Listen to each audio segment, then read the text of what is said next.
Welcome back to my channel and welcome to the Q&A video that I said I would do. Last week I put up a post on my, what do they call it? I think they call it the community wall here on YouTube, asking if any of you guys had any questions you'd like answered. And I got quite a few. I kind of printed them out and then cut them up so that I could divide them into sections, because I thought that was quicker than copy and pasting them into sections on another document. I don't know whether it turned out quicker or not, but anyway, that's what I did. And so I've got some categories that I've divided them into. I'm going to start working through them, but this might turn out to be a two-part video, depending on how long I blether on. Essentially, I've been blethering for almost 2 minutes already, and I haven't got anything done yet. Editing time cuts it down a bit, but I thought what I'd do is I'd keep an eye on the length of time I've been talking, and if it gets to the point where I've been chatting about half an hour, by the time I've edited that, that might come down to about 15 minutes, and that's probably long enough to expect any of you to spend your time watching one video.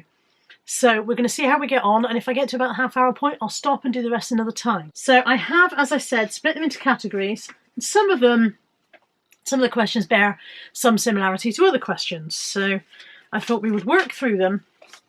And if I come across one that I feel like I've already answered, we'll just say we've already covered that one. So first in my pile, and they're not in any particular order, I didn't choose my favourite commenters or anything like that. I've literally just printed them out, cut them up, and I've got them in a pile in front of me. First in my pile is a question from Pauper. They say, "Hi Carla, I would like to know if you ever go back to your old videos before you lost weight. If so, what do you think of the woman that you see back then? By the way, I think you've done an amazing job." So firstly, thank you for that. If you are new here, if this is your first video watching me, I have lost, over the last couple of years, I've lost about 7 stone. I say over the last couple of years, I spent about a year losing about 7 stone, and then another year where I've just kept it off and haven't put any back on, but I'm not actually finished losing yet, so I need to get restarted. So the question was, do I ever go back to my old videos before I lost weight? I don't go back to old videos as such, but sometimes there's something I need to know, and I go back to an old video for some other reason, and then I'm a bit like, oh gosh, look how round my face was and stuff like that. So what do I think of the woman I see back then? I don't really think anything of her. She's still the same woman I see now. I'm still the same person. I'm just a bit thinner. You know, I didn't dislike myself particularly then. I don't dislike myself or like myself anymore now. I disliked the fact that I was not feeling very well, that I was struggling with mobility, and that I couldn't buy clothes that fitted. Those were the things I disliked. I didn't dislike myself as a person just because I was fat. And so I haven't really changed my viewpoint of myself from that point of view. Viewpoint from that point of view, is that even a sentence? I don't really think much different about myself, about the me I was then to the me I am now. I'm still the same person. Oh, this one is from Jackie at Fat to Health. Jackie has her own channel. It's Fat to Health. Go and have a look. She's also on a weight loss journey and doing it by way of a calorie deficit. So if you're interested in calorie deficit videos, Jackie's a fabulous channel for you to go and look at. She has put, "Your nails look lovely. Do you wear rubber gloves when hands are in the water?" I was going to say washing up, but you're probably going to say you have a dishwasher. I do have a dishwasher. "I can't seem to get my nails looking nice. On the very odd chance they do, it's very short-lived and they end up breaking. Are they naturally like that? Do you have to work at it?" Sorry, more than one question. I do wear rubber gloves if I'm going to have my hands in water for any length of time, but it's not to protect my nails, it's because I can't stand the way your fingers feel. You know, when your hands get wet and all your fingerprints raise up, gives me the heebie-jeebies. It's the same as nails down a blackboard for me. That, oh. So that's why I wear rubber gloves, because I don't like the way my hands feel when they've been wet for a while. But I do have a dishwasher, so I don't have to do washing up. My nails aren't actually that strong. They might look pretty good, but they're not very strong. I think I've probably not got enough calcium in my diet. Did I actually say, by the way, that this section, I labelled this section as health and diet, so if they're all sounding a bit like similar, that's why. This is the health and diet section. Dahlia Sparkle says, "Hi Carla, weight loss question related. Do you feel sharing your journey publicly has made an impact on how you personally have done and what you've achieved? Do you feel the sense of rebellion? I know before I started weight, if someone told me to do it, I would go eat all the cakes, as a sense of you can't tell me what to do. Just interested in the things people say on here must affect you mentally. Love your content." Thank you for enjoying my content. I think sharing my journey publicly made a huge difference from the beginning, because I wanted to succeed and be seen to succeed, and I felt the tide of well-wishers carrying me along really, really helped. Towards the end point of where I was recording videos, and I may yet be going back to recording videos, I think the other side of your comment actually kicked in, the rebellion. So the more people told me that I could do it and I should do it, almost the more I didn't want to. So I think both sides of your comment are actually really apt in that. So yeah, it really did help at first, and then my own rebellion made sharing my journey less helpful. So I think I'm going to go back to making videos at some point, but I don't know when. And one of the other comments, if I could just find that same one, because it does connect in. Oh, here it is. It was from Summer Rose. Have you thought of going back to weigh-in videos to give you back some helpful accountability, but switch the comments option off so that this time you don't get the rude comments? Almost none of the comments I got were rude per se. Some of them were a little bit blunter than I would like, and some of them I think were phrased poorly and that I took offence to the way things were phrased, but that I don't think most of the comments weren't outwardly rude. There were one or two that were blatantly rude, and you guys never even got to see those because I just hit the delete button on those. Most of the comments, even the ones I took offence to, they weren't rude. They were just I'm super touchy about stuff and super touchy about failure. Super touchy about failure, and therefore took offence probably in more than one time where none was intended. I have, as I just said, considered going back to recording videos. I don't know whether I would turn the comments section off. I feel it's very unfair to expect viewers to watch a channel but prevent them being able to interact. I think people who watch YouTube quite often feel an affinity and a bond with the people they're watching if they watch their channels regularly, and they want to be able to interact, and I think it's an odd thing to prevent that. So I don't think I would turn the comments off, even though there have been times when I think it would be helpful for me if there were no comments. That makes sense? Jackie has asked, morning Carla, when you reach your goal weight, are you going to go sing karaoke to celebrate? I think you should. You have a good voice, and I remember you saying you would like to. I don't know if I'll ever reach my goal weight, and I don't know if I'll ever sing karaoke. But it's a nice idea, isn't it? It's a nice idea to go to. I think my voice is all right until I get it out in public, and then it's not so great. Bronwyn Payne says, when you visit Caroline, do the two of you discuss the weight loss you are both working on? Not as such. We don't avoid the subject, but it's not something that usually comes up. I say to Caroline, how's it going? And she goes, not so bad. And she says, how's yours going? And I go, could be better. And then we move on. We don't actually sit and have a chat. And we certainly don't share tips and whatever, because we're two different people with two different lives and two different sets of challenges, really. And definitely two very different eating habits, because Caroline is a savoury person. I'm a sweet person. Caroline can take or leave cake. How am I going to relate in a conversation to somebody who doesn't want particularly bothered about cake? It's just not something we cover very much. Michelle Pearson, I've put this in health and diet because I suppose it's mental health in a way. Hello Carla, what makes you happy / content with the world? Cuddles with my dogs. A nice blast of fresh air from the top of a hill somewhere. You know, one of those days when it's not cold, but there's a good breeze blowing and you can stand on a high piece of ground and feel the wind clearing you out in a way. That sounds terrible, but you know what I mean. Just that blowing all the cobwebs away. That makes me feel very happy and content with the world. And also driving back into Bristol late at night if I've been somewhere and I come into Bristol late at night and all the lights are on, and I do feel that Bristol's a lovely city to live in if you have to live in a city. I would choose not to, given the choice. I think that comes up in a later question. But if you're going to live in a city, I think Bristol's a cracking city to live in. And sometimes driving back into the city gives me a real sense of well-being. It's a nice place to live, really. Bronwyn again, which of your favourite foods do you hate having to cut down on since your weight loss journey began? Cake. Cake and pastry. Cake and pastry. I love cake. I'm never content with one slice of cake because I'm enjoying eating it and I want to prolong the enjoyment. I want more cake. I can only equate it in my head to someone who's having a glass of wine. People frequently have more than one glass of wine. They might have a bottle. And that it's okay to have more than one glass of wine. This is not a criticism, but it's somehow not okay to have more than one slice of cake, and I want to eat a whole cake. So cake is definitely the thing that I resent having to cut down on. Cinnamon Harris says, hi Carla, I love your channel and you always cheer me up when I feel a bit low. Thank you for that. I'm glad I can be of service. What do you do to help beat the blues? I eat cake. I eat cake, I cuddle Molly, and like I said, I'll go out for a walk sometimes and just get some fresh air. Natalie and I sit and we watch a couple of episodes of something together. But mostly, my biggest tip, and I know people hate hearing this, my biggest tip for beating the blues is be busy.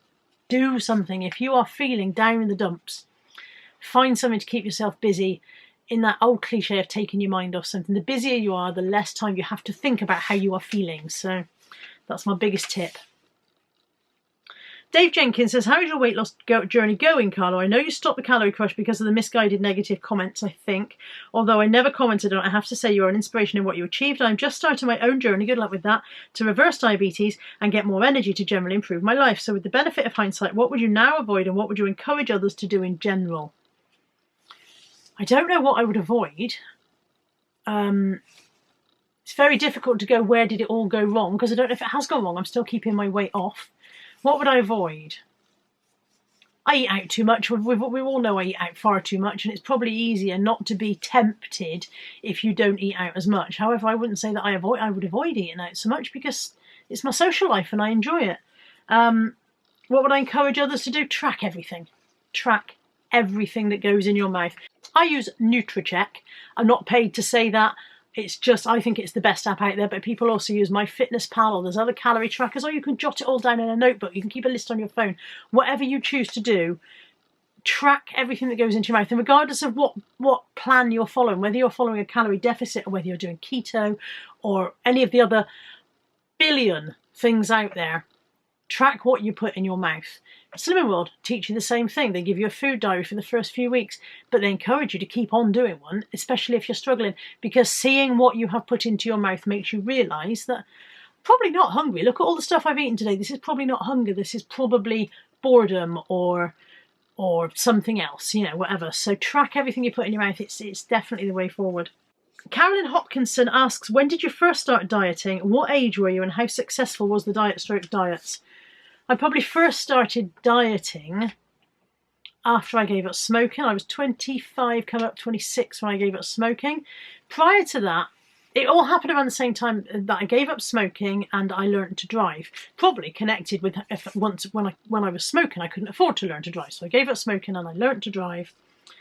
And I got a better job as well, all of these things combined. Before I learned to drive, I walked everywhere, and so I didn't really gain much weight, and smoking probably helped me eat less as well, although it's not recommended as a weight loss tool. And I gave up smoking and I learned to drive, and so therefore I was lazier and ate more because I wasn't smoking, and the weight started to go on, and that's probably when I started dieting. And it was always Slimming World. Back in those days, I always went to Slimming World, and I was a serial rejoiner.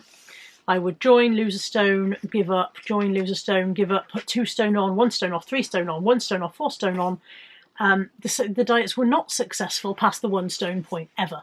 The most I ever lost on any of my Slimming World joining sessions was, I think, 2 stone and about 4 pounds. So no, they were never successful. I was about 26 when I started and they were never successful. So it's taken me 20 years of failing before I found something that works for me. And it's something that's very, very simple. It's counting the calories and not going over a certain amount. And I should have found it sooner. And then this is the last one I've got out of my health and diet section. And this is from I'll Get My Coat. And they say, have you noticed any midlife / menopause symptoms? Always interested in how women around my age are faring with hormones and emotional stuff. I have so many midlife menopause symptoms. We'd be here all day. This video would be 18 years long. I have brain fog. I have tiredness. I have aching limbs. I have forgetfulness. I have confusion.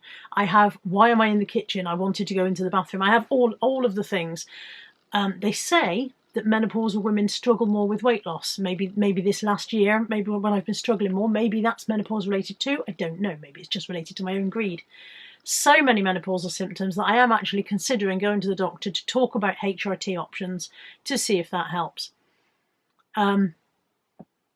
Yes, the answer is, have you noticed? Yes, many symptoms. It is a difficult time for a woman when everything starts going haywire in here as well as everywhere else. It all goes a bit bonkers. So yes, plenty of those. Okay, I've got another little section which I labelled eBay, because I did get some eBay related questions. So I know I had 3 from one lady, I think, or one person. Bear with me. Okay, the person's name is Kay Payne. I can't tell whether Kay is short for Keith or Karen, to be honest, but either way. I assume that Kay Payne is a lady because they say that they sell mostly women's clothing, and usually that's mostly women that do that, but who knows? Anyway, they start with, love all your videos. What size mannequin do you use? I'm thinking about buying one, but sell a mix of women's sizes. Not sure if one size fits. Thanks. Mine is about a size 14 to 16. 12, 14, 16, I suppose, at a push. I use it for most things. The only thing, if it's a size 8, I tend to just hang it on a hanger and do it on the wall. I can get a size 10 on there if I really, really push. A bit like a human being. If you're a size 10, you can. If you're a size 14, you can probably get into a size 10, but you probably shouldn't leave the house like it. Luckily, she doesn't have to go anywhere. And certainly the larger sizes just put on there. Sometimes I tie something back. Sometimes I will just flat lay it if I think it needs to be flat laid. Even if it's bigger than the mannequin. But yeah, I would say a 14-16 is adequate for certainly what I do. They also ask, after listing items on eBay, do you just leave them there to constantly relist every 30 days, or do you end them and list again as sell similar, as you have over 1,000 listings? I'm just wondering how you manage them all.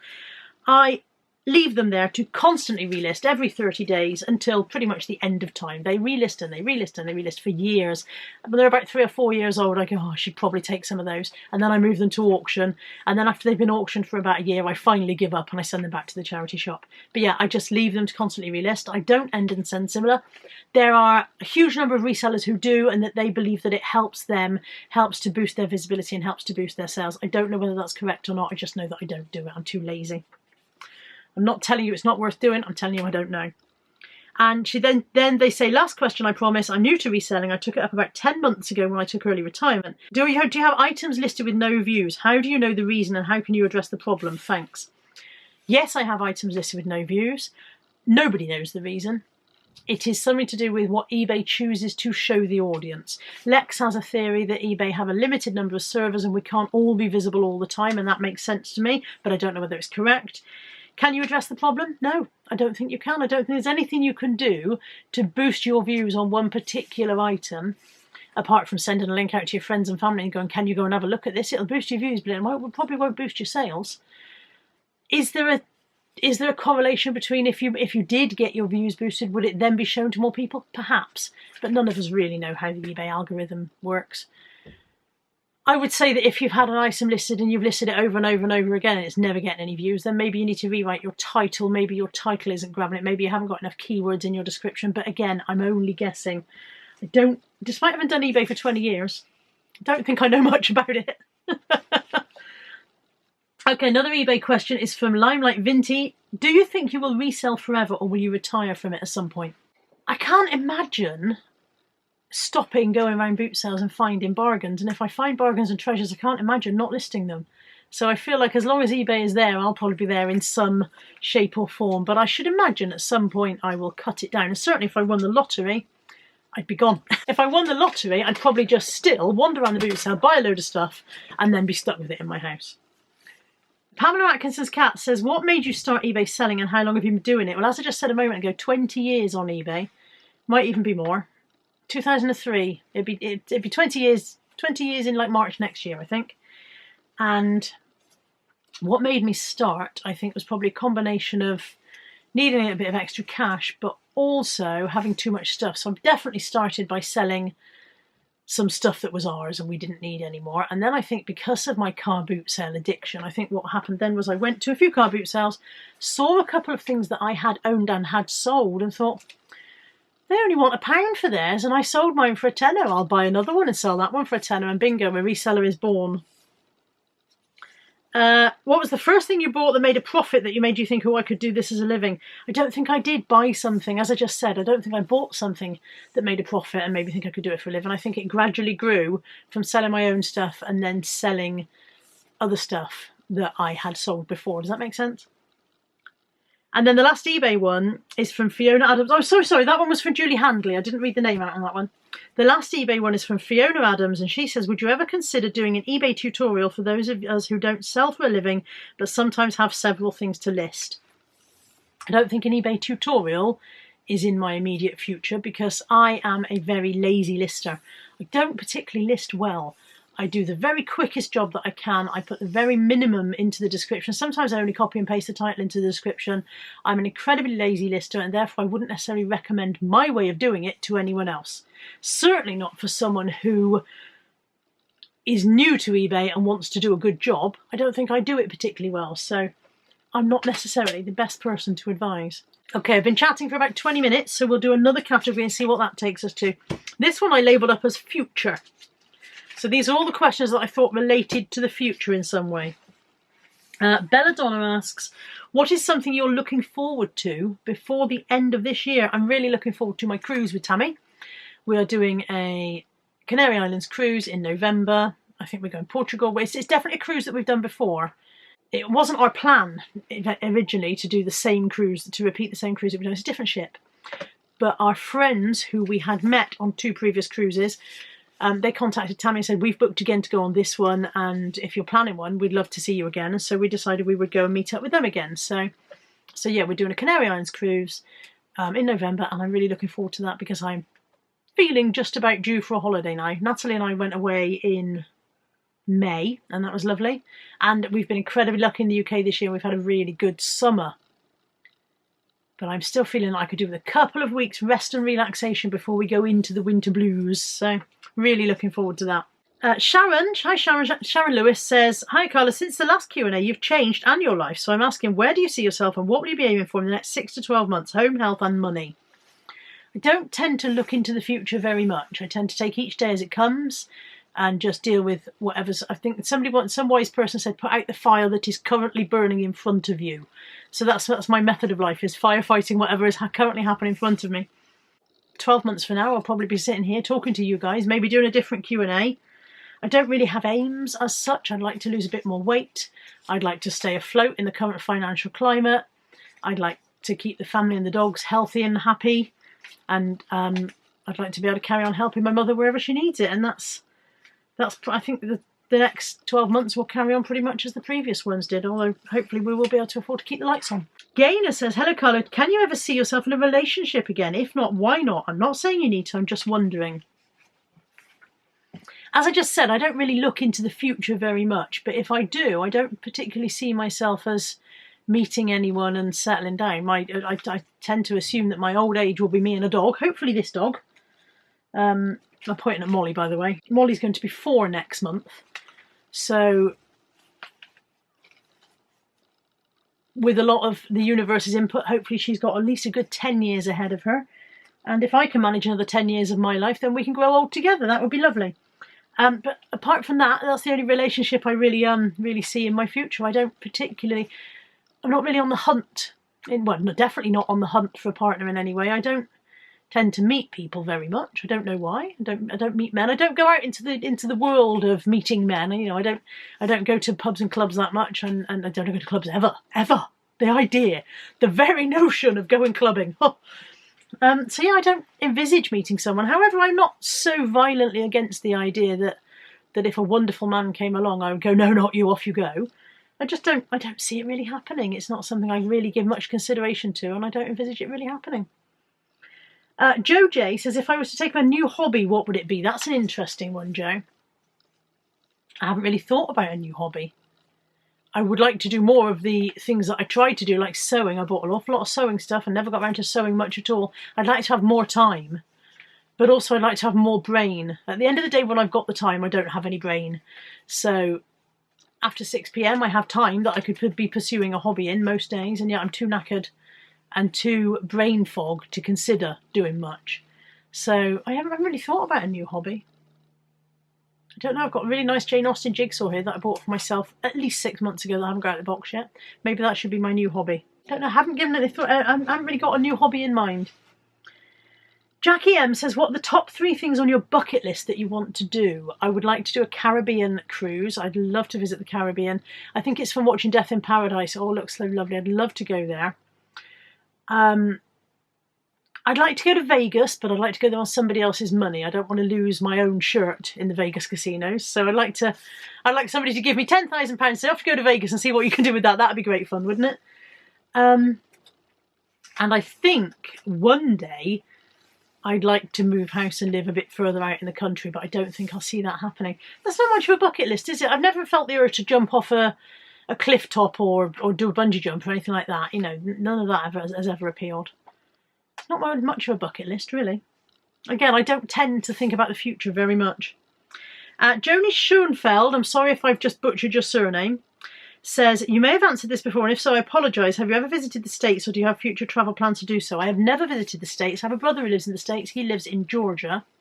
I've never been over. I don't particularly have any plans to go, But if money were no object, I probably would. If money were no object, I'd like to visit the deep south and do the lesser popularized states, if that makes any sense. But yeah, I would like to travel in style. So yeah, if money were no object, maybe I would. Wouldn't it be nice to have one of those luxurious, massive motorhomes and somebody else to drive it, so that you didn't have to deal with being in the traffic and whatever, and just yeah. Again, can't see it happening somehow.